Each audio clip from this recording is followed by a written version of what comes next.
좋으신 하나님 찬양하면서 예배 시작하도록 하겠습니다. 좋으신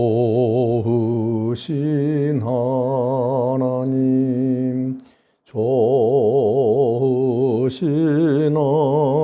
하나님, 참 좋으신 나의 하나님.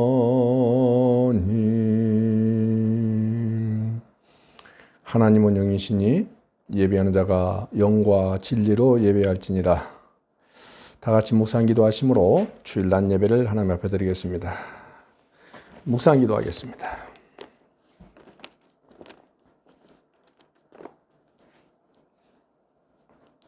주의 손이 나를 만들고 세우셨사오니 내가 깨달아 주의 계명들을 배우게 하소서. 주를 경외하는 자들이 나를 보고 기뻐하는 것은 내가 주의 말씀을 바라는 까닭이니이다. 여호와여, 내가 알거니와 주의 심판은 의로우시고 주께서 나를 괴롭게 하심은 성실하심 때문이니이다. 구하오니 주의 종에게 하신 말씀대로 주의 인자하심이 나의 위안이 되게 하시며 주의 긍휼히 여기심이 내게 임하사 내가 살게 하소서. 주의 법은 나의 즐거움이니이다.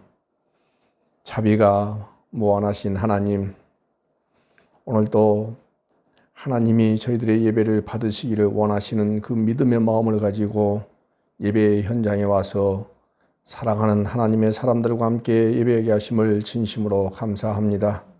주님, 이 예배를 통해서 하나님의 하나님 되심이 잘 드러나게 하시고 하나님의 계획과 하나님의 뜻과 하나님이 우리를 구원하신 목적을 하나님 하나하나 잘 깨우쳐 나갈 수 있도록 은혜를 베풀어 주옵소서. 나를 위한 예수님이 아니고 예수님을 위한 내가 되게 하시고 예수님의 나라의 백성으로서의 삶을 이 땅에서 살아가는 동안 주님, 내가 잘 먹고 잘 살고 배불리 먹고 주님 그와 같은 삶이 하나님의 나라에 부합하는 것이 아니라 십자가의 삶이 하나님 나라에 부합하다는 사실을 기억하고 자기를 부인하고 자기 십자가를 지고 주님의 뜻대로 따라갈 수 있는 하나님의 사람으로 오늘 또 우뚝 서 나갈 수 있도록 주님이 꽉 붙잡아 주시기를 원합니다. 예배의 시종을 주님께 의지하옵고 예수님의 이름으로 기원하옵나이다. 아멘.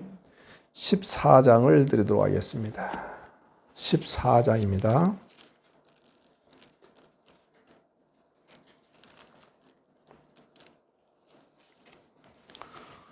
주리 하나님 하늘에 계시니 온천하 만민주 앞에 찬송하네. 이 천지 만물도 주 앞에 엎드려 그 거룩하신 이름을 높이네. 주 언약하신 곳 끝까지 지키니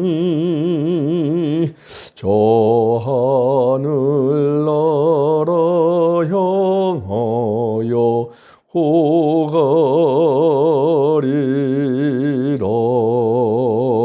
주 얼굴 배울 때 내 마음이 기쁘고 영원히 주의 영광을 찬양하리.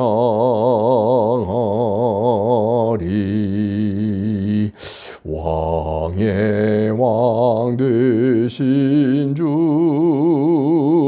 하늘에 계시니 이 세상 죄악 이기신 구주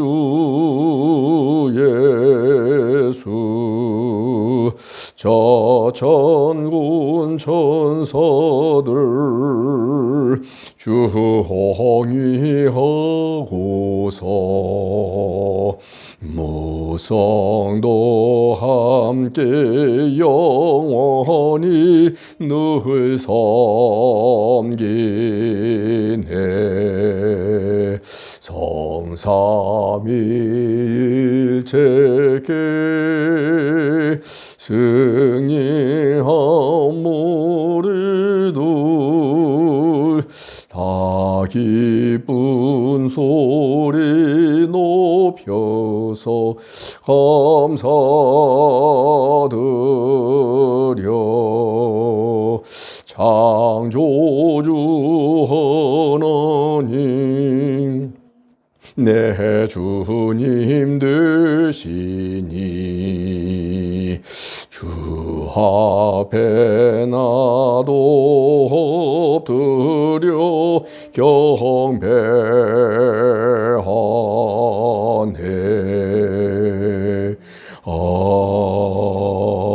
아멘. 전능하사 천지를 만드신 하나님 아버지를 내가 믿사오며 그 외아들 우주 예수 그리스도를 믿사오니 이는 성령으로 대하사 동정녀 마리아에게 낳으시고 본디오 빌라도에게 고난을 받으사 십자가에 못 박혀 죽으시고 장사한 지 사흘 만에 죽은 자 가운데서 다시 살아나시며 하늘에 오르사 전능하신 하나님 우편에 앉아 계시다가 저리로서 산자와 죽은 자를 심판하러 오시리라. 성령을 믿사오며 거룩한 공회와 성도가 서로 교통하는 것과 죄를 사하여 주시는 것과 몸이 다시 사는 것과 영원히 사는 것을 믿사옵나이다. 아멘. 찬송 518장을 드리도록 하겠습니다.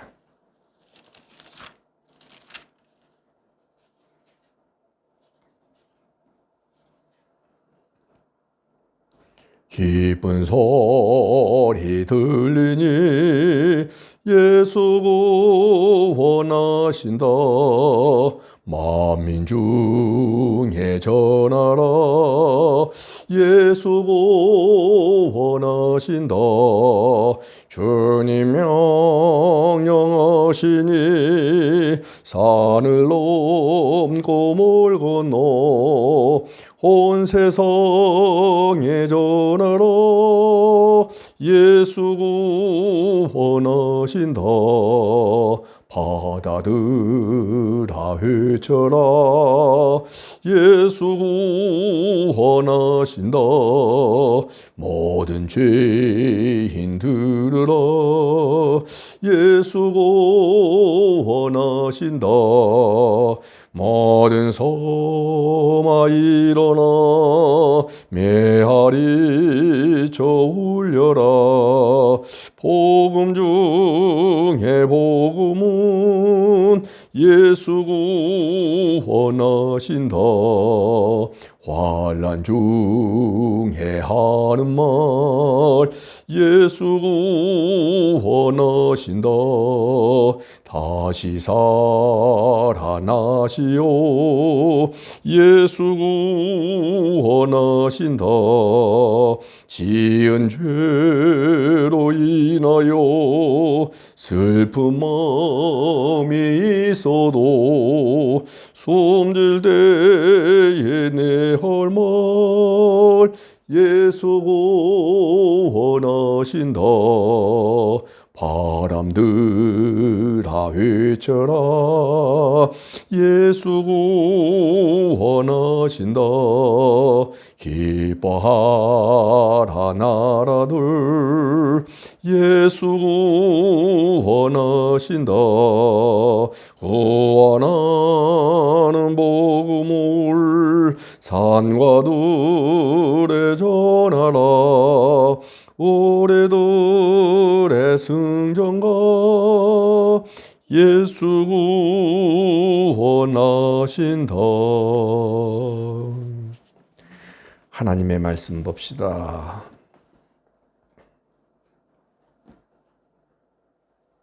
하나님의 말씀 창세기 18장 창세기 18장 1절부터 8절까지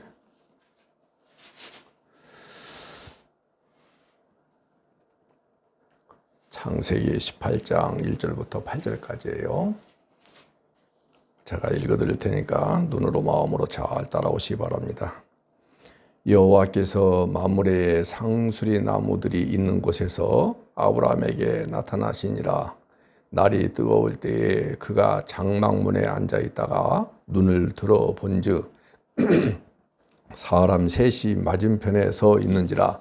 그가 그들을 보자 곧 장막문에서 달려나가 영접하며 몸을 땅에 굽혀 이르되 내 주여 내가 주께 은혜를 입었사오면 원하건대 종을 떠나 지나가지 마시옵고 물을 조금 가져오게 하사 당신들의 발을 씻으시고 나무 아래에서 쉬소서.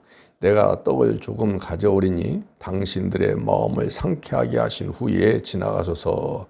당신들이 종에게 오셨음이니이다. 그들이 이르되 네 말대로 그리하라.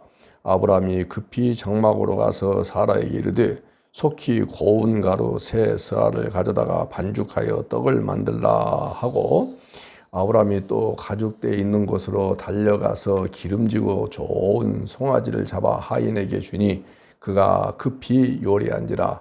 아브라함이 엉긴 젖과 우유와 하인이 요리한 송아지를 가져다가 그들 앞에 차려놓고 나무 아래 모셔 섬에 그들이 먹으니라. 아멘.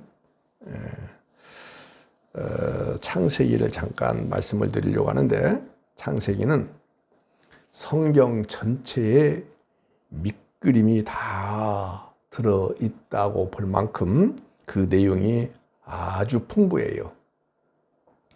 예를 들어서 말씀드린다면 창조에 대한 이야기가 나오죠. 타락 이야기가 나오죠. 하나님의 선택과 또 구원하는 모습들, 이런 것들이 전부 정확하게 잘 표현하고 있습니다. 방금 제가 말씀드렸던 그런 내용들을 확대하고 또 풍성하게 만들고 구체화하는 과정이 성경의 역사다. 이렇게 생각하시면 좋은 거예요. 그래서 범죄 이후 역사가 두 줄기 싸움으로 이렇게 나타납니다. 하나는 뱀의 후손과 또 하나는 여인의 후손. 이 두 싸움이 성경에 처음부터 마지막까지 잘 그려져 있는 거예요. 그러므로 성경은 항상 이 두 후손의 특징과 또 어떤 모습으로 전개되는지를 보시면은 성경을 바르게 보는 거예요. 오늘 본문을 보세요. 아브라함이 지나가는, 여기 성경에는 천사다 그렇게 나와 있지 않고 사람 셋이다 그렇게 나와 있죠? 근데 사실은 천사예요. 근데 사람 셋이다라는 것은 곧 나그네다 그렇게 볼 수가 있어요. 그래서 아브라함이 지나가는 나그네를 잘 대접한 사건이 기록이 돼 있어요. 아브라함은 천사인 줄 몰랐어요. 천사가 사람의 모양으로 왔기 때문에 알 수가 없었을 것이다 그렇게 볼 수 있죠. 그런데 이러한 나그네를 잘 대접하다가 하나님을 대접한 모양으로 성경은 정확하게 기술되어 있어요. 이 말씀을 가지고 우리가 오해하고 있는 것들이 왕왕 있어요. 나그네를 잘 대접하면 복을 받는다, 이런 식으로 이야기하는 경우들이 많아요.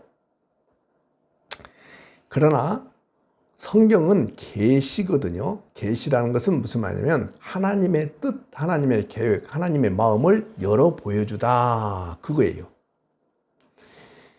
저들이 이야기하지 않는 것을 성경은 이야기하는 거예요. 저들이 이야기하는 것을 성경이 이야기하지 않는 거예요. 성경이 이야기하는 것을 저들은 이야기할 수가 없는 거예요, 세상은. 그러면 나그네, 이런 사람들을 잘 대접하는 것은 교회뿐만 아니라 세상에서도 할 수 있는 거잖아요. 그렇게 되면 안 되는 거예요. 세상에서는 나그네를 잘 대접해서 복 받았다 그렇게 말할 수는 있어요. 그러나 교회는 나그네를 잘 대접해서 복받았으니까 이웃을 또 모르는 사람을 낯선 사람들을 잘 대접하면 복받는다 이렇게 말하면 안 되는 거예요. 왜? 세상에서도 할 수 있는 일이기 때문에. 그러면 이게 무슨 말씀이냐? 요걸 우리가 잘 잡고 가자 이 말이에요. 종교인이 아니라도 얼마든지 나그네들 잘 대접할 수 있기 때문에 이 나그네를 잘 대접해서 복받았다라고 설교하면 안 되는 것이다. 요거까지 여러분들 잘 잡고 있으면 돼요. 그러면 성경의 계시라는 것은 뭐냐면 한번 따라서 합시다. 우리의 상식, 세상의 인정, 동정심, 세상의 동정심, 세상의 자비심, 이것과는 너무너무 달라요. 세상에서 자비를 베풀고 동정을 베푼다는 것은 자기가 베풀 수 있는, 나눌 수 있는 자기의 자기됨이 나타나요. 그러나 계시는 자기의 자기됨이 나타나는 것이 아니라 하나님의 하나님됨이 나타나는 거예요. 다시 말씀드릴 거예요.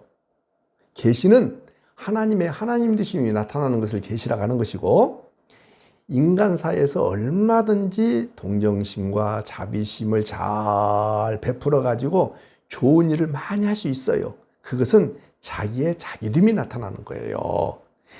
그게 어떤 사람은 이름을 드러내면서 자기의 자기됨이 나타나고, 어떤 사람은 자기의 이름을 숨기면서 자기의 자기됨을 나타낼 수 있어요. 어떻든 숨기든지 나타나든지 간에 자기의 자기됨이 나타나는 것이기 때문에 그것은 성경의 계시와는 완전히 다른 것이다. 여러분, 우리의 나눔이나 베풀미라는 것은, 성경에서 말하는 나눔이나 베푸는 것은, 나그네를 잘 대접하는 것은, 성경에서 말하는 그것은 뭐냐면 내가 하늘의 하나님한테 먼저 받은 은혜가 있기 때문에 나누어 주는 것이다. 시발점이 달라야 돼요. 출발점이. 동기가 달라야 돼요. 받은 은혜 때문에. 그러니까 내가 한 것이 아니고 은혜가 격발해가지고 나온 것이어야 된다. 그 얘기는 거예요. 뒤에 계속해서 설명을 길게 드리겠지만은 그런 것들을 모른다 할지라도 꼭 이것만 기억하시면 돼요. 타고난 본성으로 동정심, 자비심을 베푸는 것을 성경에서는 이웃을 사랑하고 나그네를 잘 대접하고 그런 것을 얘기하는 거 아니다 이 말이에요. 뭐냐? 은혜가 덮쳐서, 은혜가 차고 넘쳐서 찾다 보면은 뭔가를 비워야 돼요. 그 비워진 것이 뭐냐? 나그네를 대접하는 것. 내가 한 거예요? 은혜가 한 거예요? 이 부분만 잡으면 되는 거예요. 그렇게 되면은 사람의 공로는 나타나고 나올 수가 있고 없고, 그럼 누구만 나오고요? 하나님의 은혜만 고스란히 오롯이 드러나는 것. 그것을 나그네를 대접한 사건, 이렇게 말하는 거예요. 그러니까는 아브라함의 나그네 대접이라는 것은 단지 불우이웃 돕기를 잘해서 복받았다, 이런 차원의 것은 결코 이거 아니고 이것도 역시 하나님의 계시다, 그 얘기는 거예요. 하나님의 계시. 그러면 잘 들으셔야 돼요. 끝까지. 내가 드러나는 거예요? 하나님의 하나님 되심이 드러나는 거예요? 내 의가 드러나는 거예요? 하나님의 의가 드러나는 거예요? 이것만 잡으면 돼요. 그래서 이 말씀을 통해서 하나님이 어떤 분이시냐, 하나님이 어떻게 일하시는가, 이걸 오늘 보자, 그 얘기는 거예요. 그것이 계시를 보는 눈이에요. 하나님의 말씀을 보는 눈은 하나님이 어떤 분이시지? 하나님이 어떤 방식으로 일하시지? 이것만 보면 되는 거예요. 이 말씀을 통해서 내가 어떤 교훈을 받아가지고 내 삶의 방향을 틀어야지, 실천에 옮겨야지, 그런 것은 하나님의 계시를 보는 눈이 아니에요. 그렇다면 성경에 이웃을 잘 대접하지 않고 죽인 최초의 경우가 성경에 나오죠? 가인과 아벨 사건이죠? 자, 창세기 4장을 한번 봅시다. 창세기 4장을 한번 봅시다.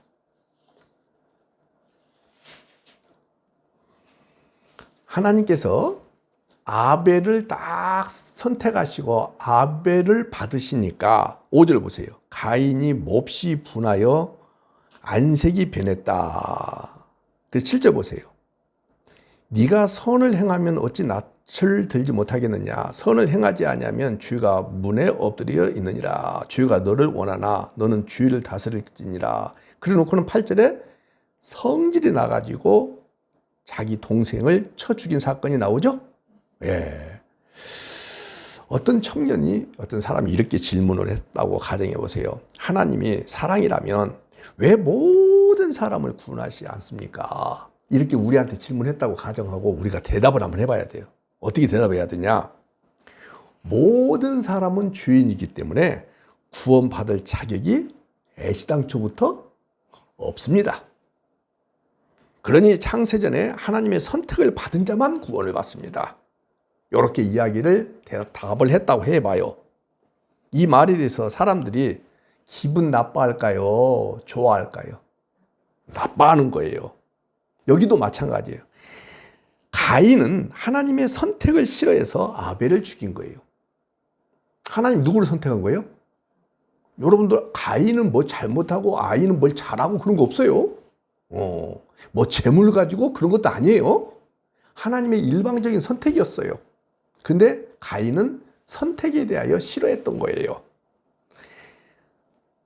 이때 하나님이 어떻게 역사하시는지를 보라고요. 나오잖아요. 10절 11절 봐요. 이르시되 네가 무엇을 하였느냐. 네 아우의 핏소리가 땅에서부터 내게 호소하느니라. 땅이 그 입을 벌려 네 손에서부터 네 아우의 피를 받았은즉 네가 땅에서 저주를 받는다. 그러니까 아벨의 피의 호소를 들으시고 가인을 저주하셔요. 다시 얘기해서 하나님의 일하심이 철저하게 하나님의 선택한 것을 거부하는 자를 어떻게 하시고요? 죽이신다. 하나님의 일하시는 방법에 대하여 거부하는 사람을 향하여 심판하신다. 하나님은 절대 주권을 가지고 하나님의 방식대로 하나님이 계획하신 대로 하나님의 때에 하나님이 알아서 일하시는 거예요. 이것을 절대 권력자다. 절대 주권자다. 그러는 거예요. 근데 가인은 그걸 못 받아들인 거예요. 왜? 나하고 다를 바가 뭐 있어요? 왜 나는 선택하지 않고 아벨만 선택해요? 자기가 죄인이라는 사실을 알아요? 몰라요? 모르는 거예요. 그것은. 죄인은 할 말이 없어요. 주님이 우리를 여러 방향으로 고난을 주셔도 할 말이 없어요. 주님이 믿음이라는 선물을 주시고 하나님의 택함받은 엄청난 축복을 주셨음에도 불구하고 십자가의 길로 생고생의 길로 안내해도 우리는 할 말이 있어야 된다. 없어야 된다. 없어야 되는 거예요. 그게 절대 주권을 인정하는 믿음의 사람들의 모습이에요. 이게 성경인 거예요. 자, 그런데 창세기 19장을 봐봐요. 19장 보세요. 가인은 하나님의 선택을 인정하지 않았죠? 그리고 아브람은 나그네를 잘 대접해서 복을 받았죠? 그런데 19장 봐봐요. 어떻게 나오느냐? 나오죠? 저녁 때에 그 두 천사가 아까 사람 셋을 아브람이 잘 나그네를 잘 대접했죠? 그 가운데 두 천사가 두 사람이에요. 소돔에 딱 이르르니까 마침 롯이 소돔 성문에 앉아 있다가 그들을 보고 일어나 뭐하고 영접을 했어요. 근데 4절 보세요. 그들이 눕기 전에 그 성 사람 곧 소돔 백성들이 노소를 막론하고 원근에서 다 모여 그 집을 에워싸고 롯을 부르고 그에게 이르되 오늘 밤에 네게 온 놈 어딨냐? 이끌어내라. 우리가 그들을 상관하리라. 성관계를 갖겠다 그 뜻이에요. 그러니까 소돔과 고모라 성에서 이 두 천사를 대접한 유일한 사람은 누구밖에 없다는 거예요. 예, 롯밖에 없어요. 그래서 구원을 받은 거예요. 여러분들이 잘 아셔야 될 것이 뭐냐면 이 롯이 두 천사를 대접했죠. 그런데 29절을 보면 뭐라고 표현하고 있냐? 보세요. 아브라함을 생각하여 롯을 구원했다. 그렇게 29절에 분명히 나와 있죠? 그러니까 나그네를 대접을 잘못한 소돔과 고모라가 불심판을 받은 것이 4절과 5절에 나와 있잖아요? 맞죠? 근데 여기 롯은 두 천사를 잘 대접했는데 그것이 아브라함을 생각하여 롯을 구원했다. 아브라함이 뭘 했다는 거예요? 나그네를 대접한 거. 그 생각에서 조카에게도 그런 은혜를 주셨겠죠. 그러니까는 고스란히 똑같은 방식을 취하는 거죠. 근데 성경은 그 위에 보세요. 18장 위에 보세요. 32절에 내가 신명으로 말미암아 멸하지 아니하리라 그랬죠? 18장 32절. 그렇죠? 그러니까 의인 10명이 없어서 심판을 받은 거예요. 그 말은 무슨 말이냐면 의인 10명이 없었다는 것은 두 천사, 두 나그네죠? 이 두 나그네를 대접한 10명이 없었다 그 말이에요.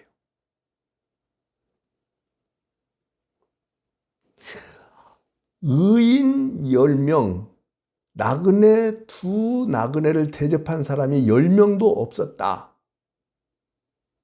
자, 여기까지 이해가 되죠? 그런데 이들은 대접은커녕 아까 얘기한 대로 상관하겠다라고 얘기하잖아요. 이것이 소돔과 고모라의 죄악상인 거예요. 그러니까 정반대예요. 하나님은 뭘 원하셨느냐면 나그네를 잘 대접하는 것을 원했단 말이에요.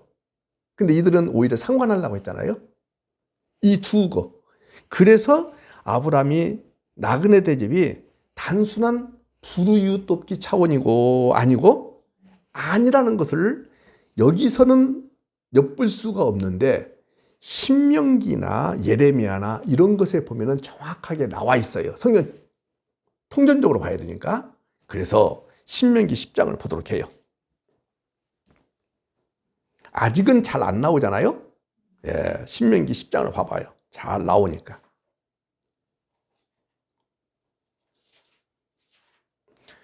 18절, 19절 신명기 고아와 과부를 위하여 정의를 행하시며 지금은 이렇게 번역이 됐지만 개역 한글판에는 신원하시며라고 되어 있어요. 그러니까는 그들의 억울함을 풀어주신다 그 뜻이에요. 신원이란 말은. 그 다음에 그러니까 고아와 과부의 억울함을 풀어주신다 그 말이에요. 나그네를 사랑하여 그에게 떡과 옷을 주시나니 너희도 똑같이 나그네를 뭐하라?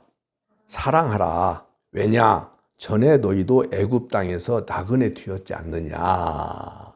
이렇게 얘기하고 있죠? 예. 그러니까는 전에 너희도 애굽 땅에서 나그네 되었다. 그러니까 이제 이스라엘 가운데서 아무리 제사를 잘 지내고 반듯한 성전을 건축하고 열정으로 하나님을 위한다 하지만은 고아와 과부와 나그네를 돌보지 않는다면 하나님이 그걸 뭐라 한다고요? 악. 입 잘 잡으셔야 돼요. 악이라고 하는 거예요. 그게 무슨 얘기냐면 이제 나를 봐봐요. 저를 보세요. 네가 애굽에서 과거에 어떻게 구원을 받았는지 이것에 대한 하나님의 은혜를 알면은 나그네를 대접하라는 말씀을 정확하게 실천해 낼 수 있어요, 없어요? 그러니까는 나의 나됨 때문에 복받기 위한 수단으로 그렇게 하는 것이 아니라 과거를 생각해 보는 거예요. 나도 나그네였거든. 그런데 하나님께서 은혜를 베푸셔서 일방적으로 이렇게 구원받게 만들었다 이 말이에요. 근데 똑같이 구원받아서 광야에 왔는데 일부분이 나그네가 됐단 말이에요. 이들도 역시 예수님의 지금으로 본다면 예수님의 피값으로 광야 교회로 옮겨왔잖아요. 근데 왜 너는 구원받은 것에 대한 인식, 그 은혜에 대한 깊은 통찰 있다는 거 없다는 거예요. 은혜를 안다는 걸 모른다는 거예요. 이거예요, 이거. 은혜를 알면, 왜? 성경에서 신명기 10장에서 이렇게 얘기하고 있잖아요. 전에 너희도 애굽 땅에서 나그네 되었기 때문에 너희는 나그네를 사랑하라 라고 얘기했잖아요. 이게 나의 나됨 때문에 불이 유득하는 거 아니에요. 은혜가 가입되었다. 은혜를 안다. 은혜의 그 깊은 이해를 했다. 하나님의 사랑 때문에 나도 이렇게 먹고 살고 있다. 구원받았다. 라는 것을 안다면 똑같이 구원받아서 온 그들을 향하여 함부로 대하지 못한다. 예. 그래서 이스라엘 백성들이 광야에서도 또 애굽 땅에서도 그 멋진 성전을 지어놓고 그 멋진 제사를 드리고 그 멋진 성일 또는 절기 수도 없이 하지만은 무엇을 모르는 것을 하나님은 어떤 식으로 규정을 하시냐면 나그네를 고아와 과부와 나그네를 대접하지 않는 것을 무엇으로 여기느냐? 은혜를 모르는 사건. 이렇게 딱 규정하는 거예요. 그래서 은혜를 모르기 때문에 너희들이 비록 선한 삶을 산다고 애쓰고 힘쓸지 몰라도 너희는 곧 무엇이다? 악이다. 악이다. 이렇게 책망하는 거예요. 그러니까 선과 악의 기준이 윤리 도덕적으로 국어 교과서 사전적인 의미가 아니라는 것을 아셔야 돼요. 그래서 하나님께서 제사도 받지 않으시겠다라고 아주 정확하게 얘기하는 거예요. 여러분 보세요. 하나님의 약속의 땅은 하나님의 은혜가 드러나야 하는 땅이에요. 은혜가 드러나기 위해서는 뭐냐? 은혜를 받기 이전에 나의 모습을 기리면서 은혜 받아서 여기까지 와서 이렇게 살고 있는데 그 가운데 어렵게 살고 있는 나의 형제들을 생각하면서 뭐 하라는 거예요? 나그네를. 뭐 하라는 거예요? 고아를. 뭐 하라는 거예요? 과부를. 왜냐하면 이 땅에 있는 고아와 과부와 나그네를 하나님 항상 허락하셨거든요. 그들 뭐 하라? 그러니까는 예수님 안 믿는 사람들을 위해서도 해야 돼요. 왜? 그들이 예수 믿을지 안 믿을지 모르니까. 창세전에 선택받은 사람인지 아닌지를 모르기 때문에 해야 되는 거예요. 근데 우리가 왕왕 하면서 어떤 방식을 취하냐면 두 가지 방식을 가지고 하기 때문에 문제가 되는 거예요. 하나는 뭐냐? 그렇게 해야 전도가 된다. 아니에요. 그 인간의 생각이에요. 하지 말라는 거 아니에요. 근데 그 생각 하지 말라 그 말이에요. 두 번째는 그렇게 하면 복 받는다. 아니에요. 무엇 때문에 해야 되냐면 오로지 한 가지예요. 교회 안에 있는 형제도 형제지만은 아직 때가 이르지 않아 가지고 선택받지 못해 부르심을 받지 못해서 주님의 몸된 교회에 못 나오고 있는 존재일 수도 있다는 생각 가지고 은혜 때문에 해야 되는 거예요. 누구를 위한 것이냐면 그들을 위한 것이기도 하지만 먼저는 나 자신. 그래서 다시 이야기하거니와 하나님의 약속의 땅은 하나님의 은혜가 드러나야 하는데 하나님의 은혜가 드러나지 않냐고 오히려 부익부가 생기는 것, 이것이 성경에서 말할 때 죄악이다. 그러니까 그러한 상태에서 모든 제사는 하나님 앞에 무엇이 되는 거예요? 가증한 것이 되는 거예요. 그게 성경에 나와요. 한번 봅시다. 예레미야 7장 보세요. 여러 번 얘기했어요. 예레미야 7장. 빨리빨리 봅시다. 거기 보면은 이 말씀이 나와요. 여호와의 전에 예배하러 오는 무리들에게 4절 보세요. 너희는 이것이 여호와의 성전이라, 여호와의 성전이라, 여호와의 성전이라 이렇게 말하는데 그 거짓말이거든. 그 거짓말 믿지 마. 이렇게 얘기해요. 왜냐?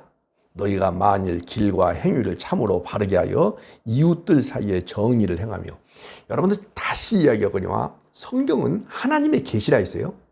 하나님의 뜻이 드러나는 거예요. 하나님 뜻이 드러나야 돼요. 목적이 드러나야 돼요. 예. 사람의 사람됨이 드러나면 안 돼요. 사람 옳고 그름이 드러나면 안 되는 거예요. 그래서 이웃들 사이에 정의를 행하며 이방인, 고아, 과부를 뭐하지 아니하며. 그래요. 근데 이대로 해요? 이대로 하지 않아요? 하지 않으면서 성전에서 제사하고 예배하기 위하여 예물들을 가지고 오긴 해야 안 해요? 한다 이 말이에요. 그것이 곧 무엇이냐? 은혜의 땅에 은혜가 없다라는 증거예요. 교회도 똑같아요. 교회 안에 동일하게 다시 뭐라고요? 동일하게 예수 그리스도의 보혈의 공로로 구원받아서 나왔는데도 불구하고 교회 안에 가난하다고 학벌이 없다고 뭐가 없다고 뭐가 어떻다고 상대적 박탈감 때문에 교회에서 차별받고 있다고 한다면 무시당하고 있다면 그것은 이미 교회다, 교회가 아니다. 이 생각을 깊이 갖고 있어야 돼요. 그래서 이방인과 6절에 고아와 과부가 대접을 못 받는 그런 곳은 하나님의 집이 아니다. 성경은 그렇게 이야기하는 거예요. 놓치지 마셔야 돼요. 은혜, 은혜, 은혜. 스가랴서, 학개, 스가랴, 말라기 그러죠? 스가랴서 7장을 보세요. 여기는 예레미야서보다 더 집중적으로 과부와 고아와 나그네 궁핍한 자를 거론하고 있어요. 잘 보세요. 10절 보세요. 이들을 돌아보지 않는 것을 보세요.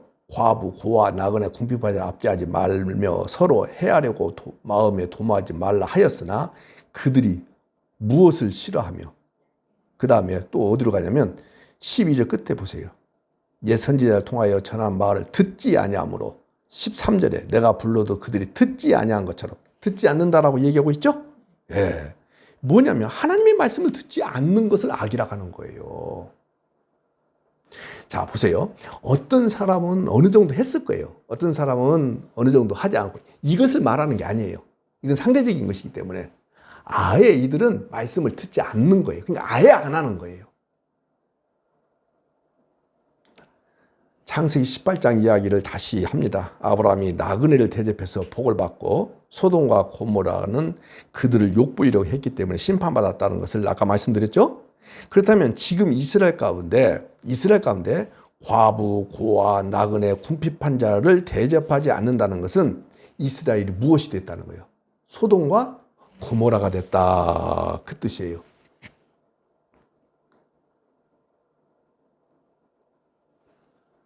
소돔과 고모라가 됐다. 그 뜻이에요.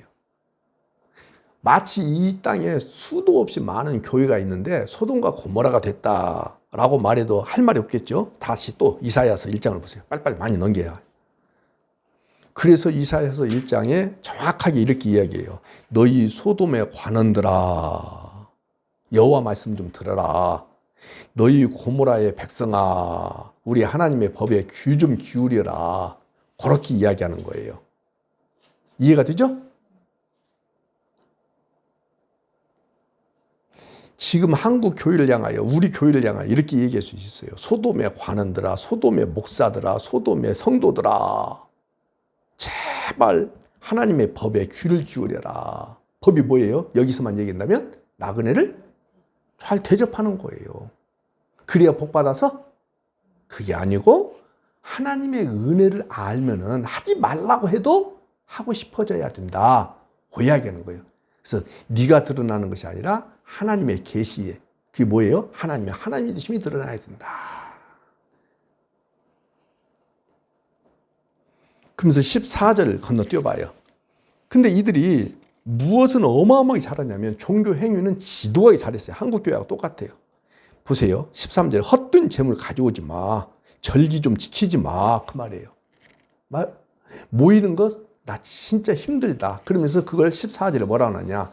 내 마음이 너희의 월삭 정한 절기를 싫어하나니 그것이 내게 무엇이다 했어요. 무거운 짐이다. 마치 자녀가 돈이 많아요. 가지고 부모의 생일날이든지 결혼기념일이든지 어떻든 간에 선물을 몽땅 가지고 왔어요. 좋아요, 안 좋아요? 좋죠. 그런데 그가 세상에서 어떻게 돈 번지를 부모가 안다면 어떻게 돈 벌었어요? 온갖 편법, 탈법, 비법, 불법을 자행하면서 돈을 몽땅 벌었어. 표현이 좀 그렇지만 마약을 해가지고 돈을 몽땅 벌었어요. 그걸 가지고 왔어. 그 사실을 부모가 안다면 그 돈다발이 무거운 짐이 되는 거죠. 5만 원짜리 하나밖에 없다 할지라도 최선을 다해서 성실하게 살아오면서 하나님의 법도를 잘 지켜나가면서 그게 뭐였어요? 나그네를 잘 대접하는 거. 어떻게 했어요? 은혜가 가입되어서. 나도 전에 옛날 방식대로 얘기한다면 개구리 올챙이 시절을 알면서 주님이 베푸신 은혜가 어마어마하게 크기 때문에 그걸 나누겠다는 심정으로 그 사실을 부모가 안다면 그게 무거운 짐이겠어요? 기쁨의 단이 되겠어요? 그 이야기하는 거예요. 여기 봐봐요. 예레미야니까 뭐예요? 이스라엘 백성들은 동일하게 하나님의 은혜로 가나안 땅에 들어온 자들이잖아요. 그런데 이들이 6절 봐봐요. 압제하지 아니하며, 근데 압제했다는 거야, 안 했다는 거예요? 누구를? 이방인들과 고아와 과부를 압제했다. 무죄한 자의 피를 흘렸다. 이랬다는 거예요. 그래서 이미 이 땅은 은혜의 땅이다, 아니다. 은혜가 없다는 증거잖아요. 그러니까 은혜의 땅이 아니다 이 말이에요. 교회 안에 통일하게 예수 그리스도의 보혈의 공로로 구원받아 나왔는데 이런 식으로 대하는 것하고 다를 바가 없다. 그 얘기하는 거예요. 잡았죠? 예. 다시 창세기 18장을 보도록 하겠습니다. 참 구약에서 이렇게 나그네를 대접하지 않는 것을 악으로 정죄하는데 그 나그네가 도대체 누구냐? 이제 신약으로 결론 내야 되겠죠. 가만히 한번 생각해 보세요. 그 나그네를 대접하지 아니했다. 그걸 악으로 규정했다. 악으로 규정했다. 그러면 신약으로 넘어와서 그 나그네가 도대체 누구냐? 우리가 눈치가 빠르기 때문에 금방 감을 잡을 수 있어요. 뭐냐?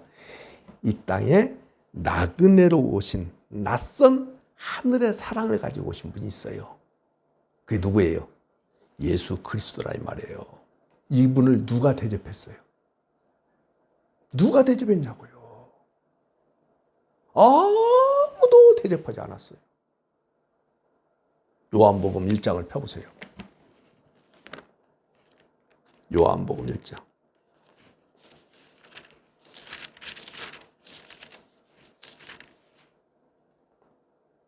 나오죠? 뭐라고 나와요? 보세요. 11절에 자기 땅에 오매 자기 백성이 영접하고 영접하지 아니하고 10절 보세요. 그가 세상에 계셨으며 세상은 그로 말미암아 지은 바 되었으되 세상이 그를 알아보고 알아보지 못하고 5절 보세요. 계속 거꾸로 올라가고 있어요. 빛이 어둠에 빛이 되어 어둠이 깨닫고 깨닫지 못하고 왜요? 놓치면 안 돼. 나그네로 오셨기 때문에 그런 거예요. 만약에 예수님께서 화려한 모습으로 오시고요. 33년으로 돼 있잖아요. 공생애는 3년이지만 3년 반 되잖아요. 그 기간 동안에 정치적, 경제적, 군사적, 종교적 메시아로 오셔가지고 휘황찬란하게 거대한 역사를 이루고 이랬다면은 영접했겠어요, 안 했겠어요? 100% 했어요. 근데 뭘로 오시니까요? 아무런 힘이 없는 나그네. 근데 무슨 사랑을 가지고 오셨어요? 하나님의 사랑을, 하늘의 사랑을 가지고 이 땅에 오셨는데 사람들이 그를 알아보고 알아보지 못하고 깨닫고 깨닫지 못하고 받아들이고 받아들이지 아니하고 영접하지 아니하고 그렇게 성경은 이야기하고 있어요. 창세기부터 성경에 곳곳에 나그네를 잘 대접하라고 율법에까지 명시해 놓았어요. 그러면 그 나그네가 누구일까? 앞으로 오실 예수님이라는 사실을 알고 있었다면 아브람처럼 영접해야 돼요, 안 해야 돼요? 롯처럼 영접해야 돼요, 안 해야 돼요? 모르니까 소돔과 고모라가 뭐 했느냐? 상관하려고 했어요. 롯과 소돔과 고모라는 정확하게 대별되고 있죠? 마찬가지예요. 우리가 예수님을 영접했어요. 맞죠? 영접한 것은 사실이에요. 근데 지금도 예수님을 믿는다 하면서도 뭘로 믿느냐? 정치적, 경제적, 군사적, 종교적 메시아, 이 위대한 사람으로 믿어요. 그러니까 뭐냐? 한쪽에다가 모셔놨다가 필요할 때 끄집어내요. 필요할 때마다 끄집어내요. 그런 예수는 기독교에 없습니다. 나 필요할 때, 나 위험에 처하고, 나 어려운 환경에 처하고, 내 소원이 필요하고, 성취가 필요하고, 내 문제가 해결할 때마다 끄집어내요.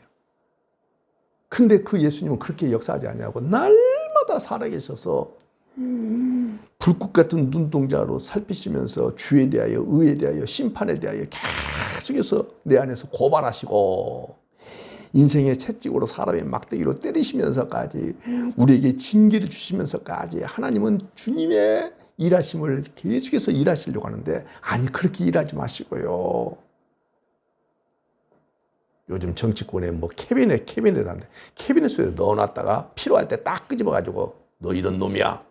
이런 식으로 필요할 때 나오세요. 나 병 좀 낫게 해주세요. 치료해 주세요. 나 이번에 돈이 필요하니까 한 건 올려주세요. 이런 예수님. 그러니 그분이 나그네예요? 위대한 자예요? 나그네가 아니죠. 위대한 자죠. 나그네 같으면 끄집어내지도 않는다니까요.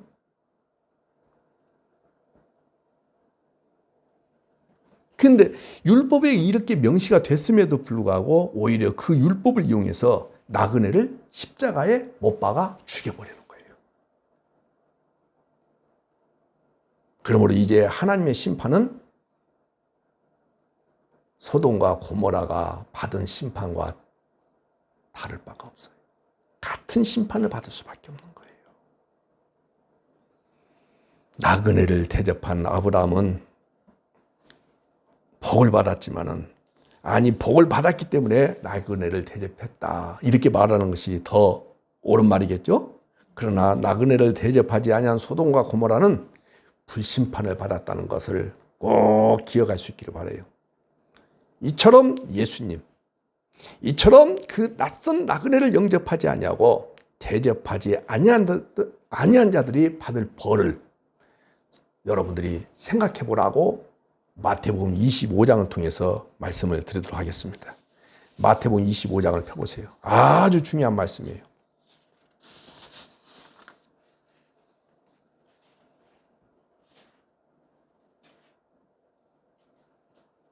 마태복음 25장. 잘 봐요. 우리가 잘 알고 있는 거죠. 양과 염소 비유죠. 양과 염소를 32절에 잘 구분하는 것 같이 하여 양은 오른편, 염소는 왼편. 그때의 임금이 40절에 보세요. 임금이 45절 보세요. 임금이 잘 따라오고 있죠? 자, 34절 임금이 오른편에 있는 자들에게 양에게 내 아버지께 복받을 자들이여 이렇게 이야기하고 있죠. 그 다음에 예비된 나라를 상속받아라 이렇게 말씀하고 있죠. 그러면서 뭐라고 말하냐. 내가 줄일 때에 목마를 때에 나그네 되었을 때에 헐벗었을 때에 병들었을 때에 옥에 갇혔을 때에 좋은 일을 했다 그 말이죠. 그랬더니 의인들이 언제 내가 했어요 이렇게 말하죠. 그때 40절이 가장 중요한 말씀이에요. 45절하고 임금이 대답하여 이르시되 내가 진실로 너희에게 이르노니 너희가 여기 내 형제 중에 지극히 작은 자 하나에게 한 것이 곧 내게 한 것이거든. 그러니까 예수님에게 직접 했다는 거예요. 작은 자에게 한 것을 예수님이 나한테 한 것으로 해석했다는 거예요. 작은 자.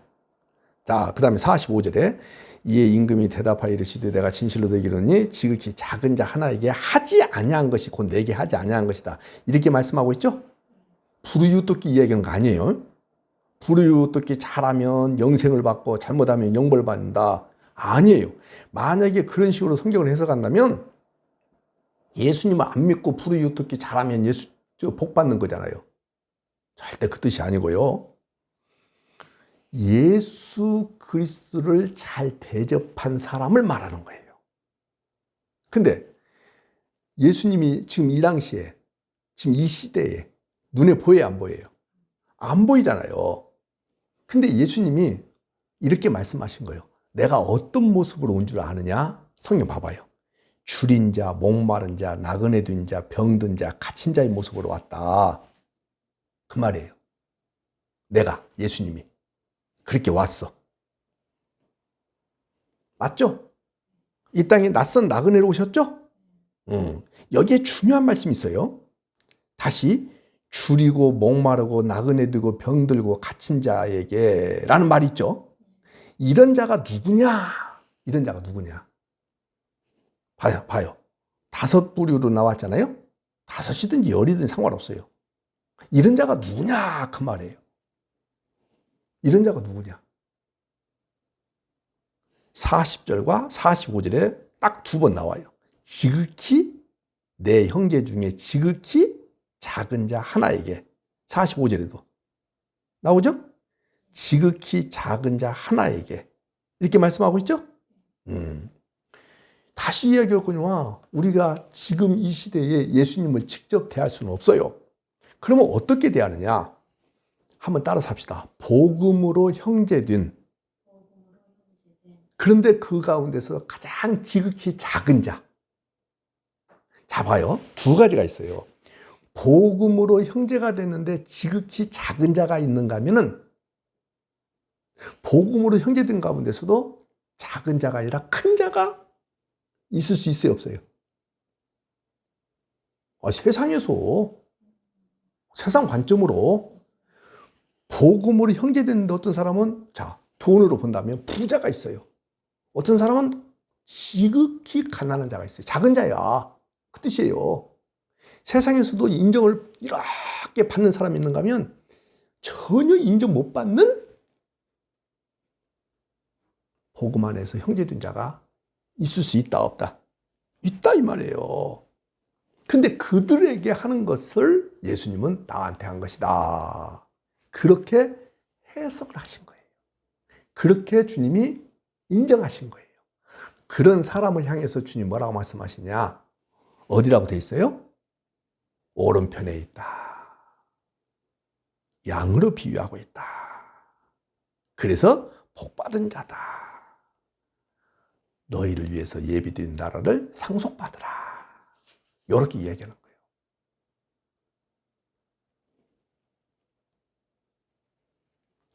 근데 우리의 본성은 뭐냐? 본성이 이것은 작은 자에게 하려고 해요. 대접을 하면은 반대급부가 내가 하나를 대접했는데 열이 올 것 같은 그러한 신분의 소유자, 그런 세상에서 큰 자, 이런 자에게 하고 싶어요. 그래요. 큰 자에게 하고 싶은 거예요.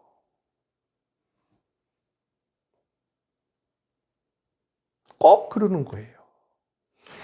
옛날에 우리 교회에서 심무하시다가 떠난 나하고 관계가 별로 안 좋은 권사님이 한 얘기를 나는 지금도 잊을 수가 없어요. 그분이 뭐라고 하시냐? 교회 임직식 같은 경우 있으면은 왜 큰 교회 목사님들만 와서 순서를 맡는지 모르겠다. 그렇게 이야기를 해요. 그래서 오히려 작은 교회 목사님들, 그래서 오셔가지고 몇 마디 하셨는데 교회에서 이렇게 사례비를 주고 하면 훨씬 더 좋지 않겠느냐. 근데 왜 이 일이 잘 안 이루어지느냐면 이제 후배가 될 수도 있어요. 그 다음에 작은 자야, 작은 교회. 근데 이 교회는 그런 행사를 할 가능성이 있어요, 없어요? 없어요. 그러면 내가 가서 팔려가요, 안 팔려가요? 그러니까 반대급부가 올 것이라는 기대감을 해요, 못해요? 못하는 거예요. 이게 교회 안에 팽배해 있어요.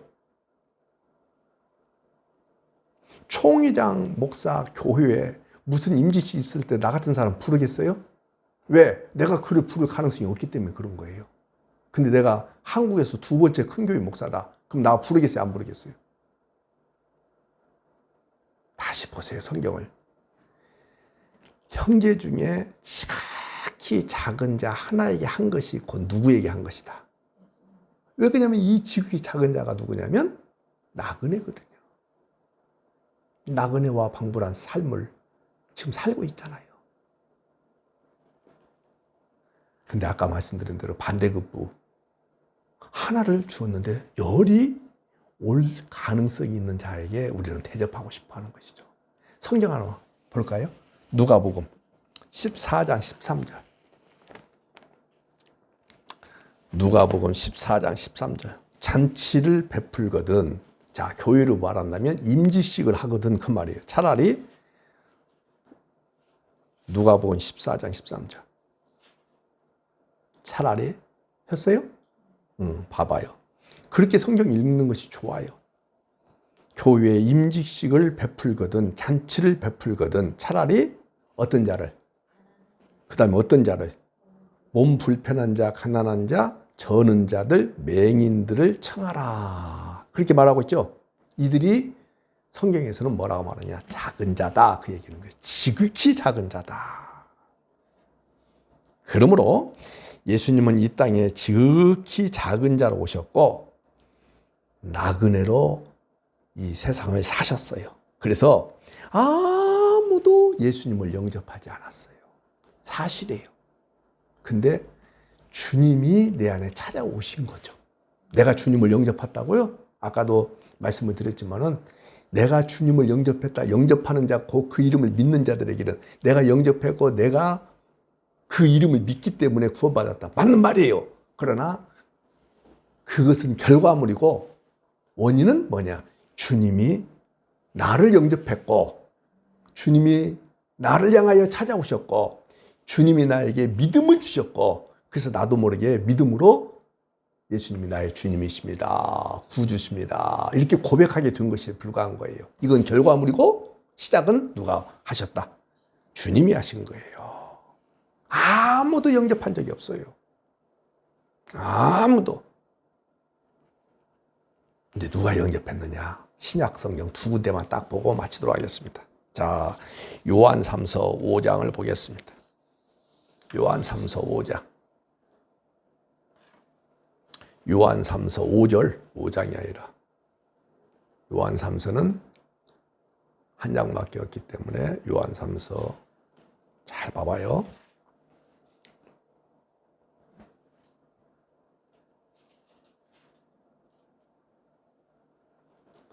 잡았어요? 자, 5절 보세요. 사랑하는 자여. 누구를 말하냐면 그 1절에 보세요. 장로인 나는 사랑하는 가이오라고 돼 있죠? 이 가이오를 말하는 거예요. 사랑하는 가이오야. 네가 무엇이든지 형제 곧 나그네 된 자들에게 행하는 것은 신실한 일이다. 그들이 교회 앞에서 너의 사랑을 증언하고 있다. 네가 하나님께 합당하게 그들을 전송하면 좋으리로다. 이는 그들이 주의 이름을 위하여 나가서 이방인에게 아무것도 받지 아니함이라. 그러므로 우리가 이 같은 자들을 영접하는 것이 마땅하니 이는 우리로 진리를 위하여 함께 일하는 자가 되게 하려 함이라. 엄청나게 중요한 말씀이에요. 무슨 말씀이냐면 가이오한테 지금 칭찬하는 말이잖아요. 그죠? 5절에 칭찬하고 있잖아요. 네가 무엇이든지 형제 곧 나그네 된 자들에게 행하는 것은 신실한 일이다. 근데 여기서 나그네가 누구냐? 바울이 형제라고 말하는 자예요. 바울이 형제라고 말하는 자를 나그네라고 하는 거예요. 근데 그 당시에 지금으로 보면은 이해를 못해요. 그 당시에 순회 전도자들이 많이 있었다고 해요.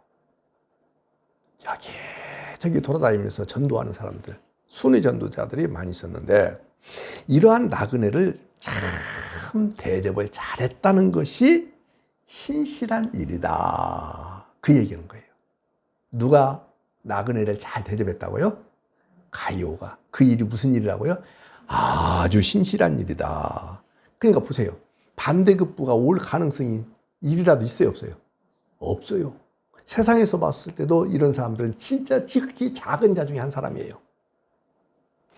이들은 순의 전도자들이라 했잖아요. 이들은 성이 나오잖아요. 7절에 그들이 주의 이름을 위하여 나가서 이방인에게 아무것도 받지 아니함이라. 아무것도 안 받았단 말이에요. 그래서 네가 그들을 영접하고 네가 8절에 그들을 잘 6절에 전송하면 좋겠다. 그것이 마땅하다. 그 얘기하는 거예요.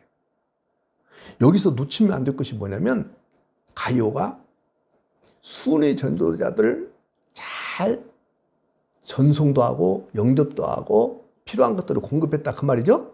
예. 근데 이들에게서 나한테 올 가능성 1도 없다라고 얘기했죠. 이것은 자 8절에 나와요. 이는 우리로 진리를 위하여 함께 일하는 자가 되게 하려 함이라. 이렇게 이야기하고 있어요. 여러분 보세요. 이거 해서 복 받는다. 그 뜻이 다 아니다. 오로지 뭐 때문에 그런 거예요? 진리를 위하여. 그러니까 성경은요, 우직하리만큼 세상 관점에서 성경을 해석하면 안 되는 거예요. 오로지 복음을 위하여, 진리를 위하여. 잡았죠? 그거예요. 그러면 이 순의 전도자들도 가난하겠죠. 그러나 그 가난한 자들 말고 일반적으로 가난한 자들도 있겠죠. 이들도 창세전의 언약 백성일 가능성이 언젠가 돌아올 수 있다는 이유 때문에 해야지. 이들을 하는 것을, 이들을 향하여 이렇게 대접하는 것이, 나그네를 대접하는 것이 나쁜 일 아니에요. 그러나 이것은 전부 복받기 위한 수단이 아니라 오로지 뭐밖에 없다는 거예요. 예수님의 생명으로 내 안에 은혜가 가입됐기 때문에 은혜가 격발되어서 나오는 것. 더 이상 반대에 대한 급부가 1도 있으라는 기대감을 갖고 안 갖고, 이것이 대단히 중요한 거예요. 그러니까 아브라함이 나그네를 대접했기 때문에 복 받았다. 나도 그렇게 해야지. 이것은 은혜가 가입돼서 나온 거예요. 복 받기 위한 수단 때문에 하는 거예요. 자, 하나만 더 보고 마칩시다. 진짜 마칠 거예요. 히브리서 13장.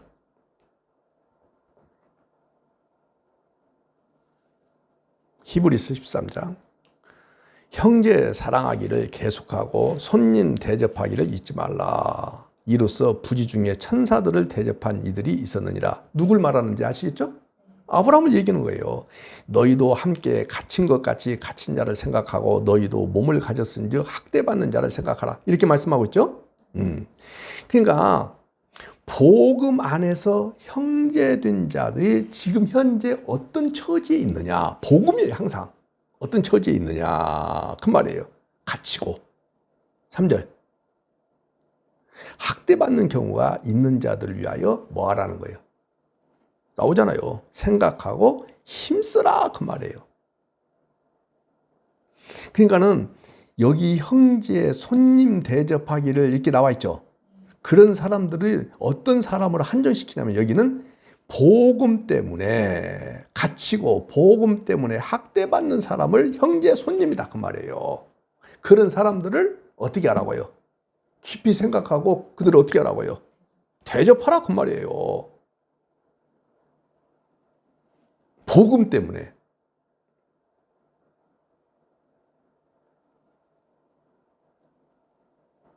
정리하겠습니다. 예수님은 이 땅에 나그네로 오셨다가 33년 동안 나그네로 사셨어요.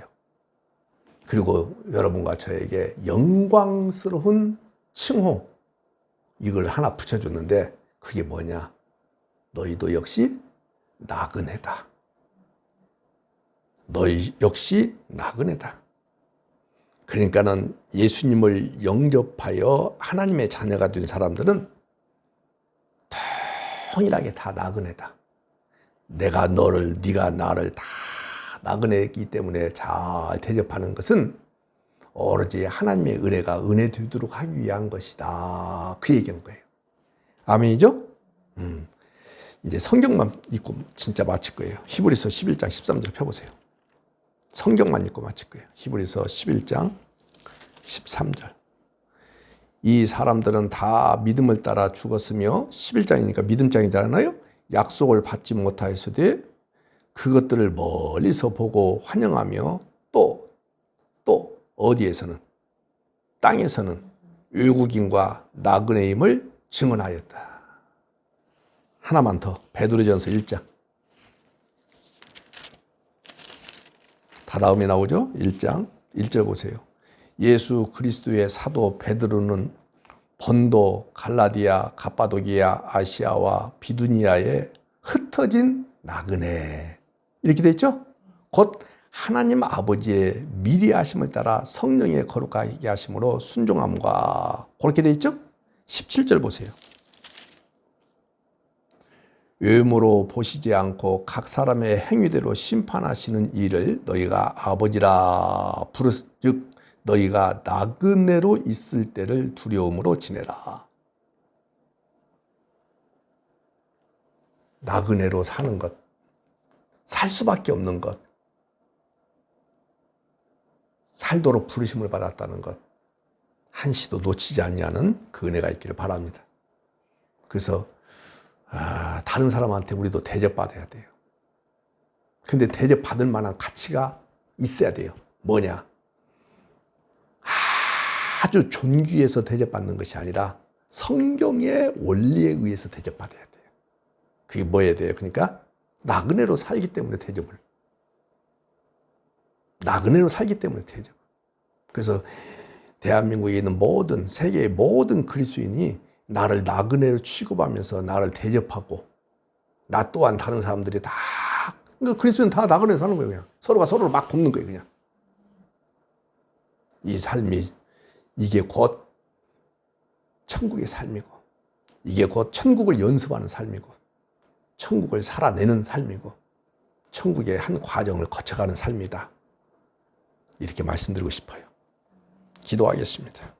하나님 아버지, 사랑합니다. 그리고 감사합니다. 나그네를 대접하는 것이 무슨 뜻인지를 알게 해주셔서 감사합니다. 아브람도 롯도 결국은 다 하나님의 은혜가 가입됐기 때문에 그와 같은 대접을 했고, 또 저희 또한 예수님이 이 땅에 오셨음에도 불구하고 대접하지도 않았는데 주님이 먼저 저희들을 향하여 대접해 주셔서, 주님 섬겨주셔서, 주님이 십자가로 우리를 안아주셔서 우리가 예수님을 대접한 자로 여김을 받게 되었습니다. 하나님, 한 번도 주님을 대접해 본 적이 없었던 저희들을 향하여 이렇게 대접의 손길을 십자가로 허락해 주셔서 너무 감사합니다. 주님, 우리도 가이오처럼, 우리도 믿음의 선진들처럼 이제는 복음을 위하여, 진리를 위하여 갇히고 학대받는 자들을 향하여 더 없는 사랑을 가지고 잘 대접하고 섬길 줄 아는 믿음의 사람들이 되기를 소망합니다. 그런 삶에서 나 또한 나그네로 살아가고 다른 사람을 통하여 나그네 신분으로서 대접받는 그 역사를 한번 경험하고 싶습니다. 그 삶의 현장에 주님 저희들을 투입하여 주시옵소서. 예수님의 이름으로 축복하며 기도하옵나이다. 아멘. 우리 찬송 175장을 드리도록 하겠습니다.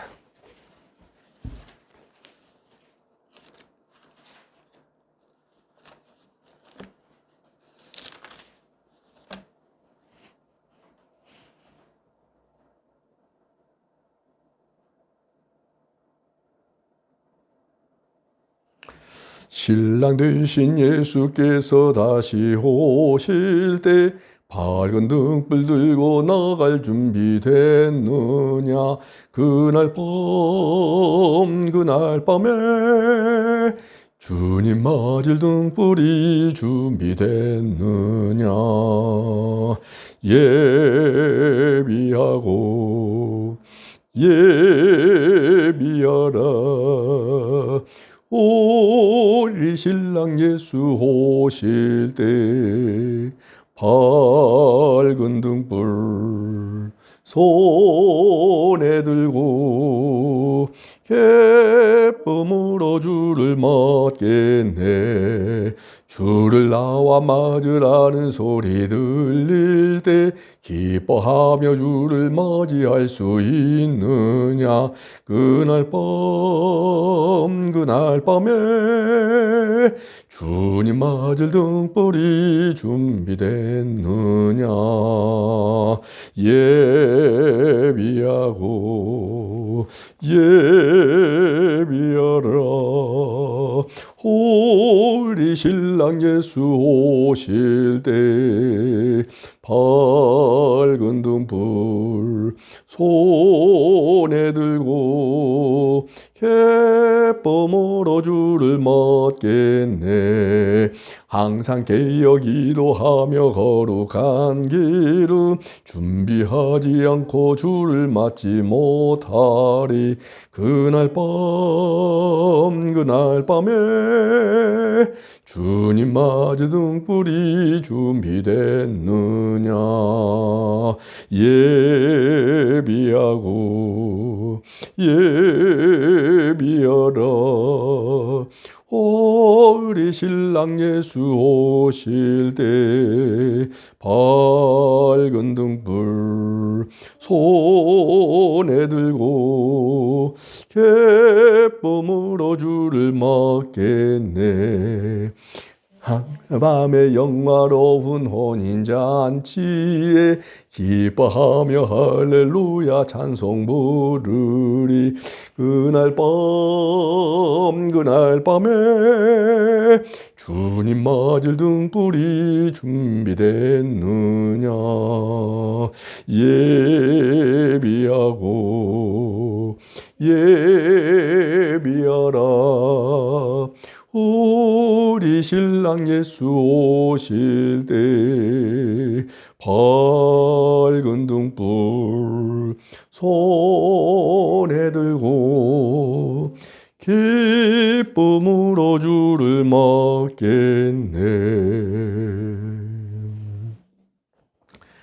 이제는 왕 되신 예수님 은혜와 하나님의 극진하신 사랑과 성령님의 감동하심이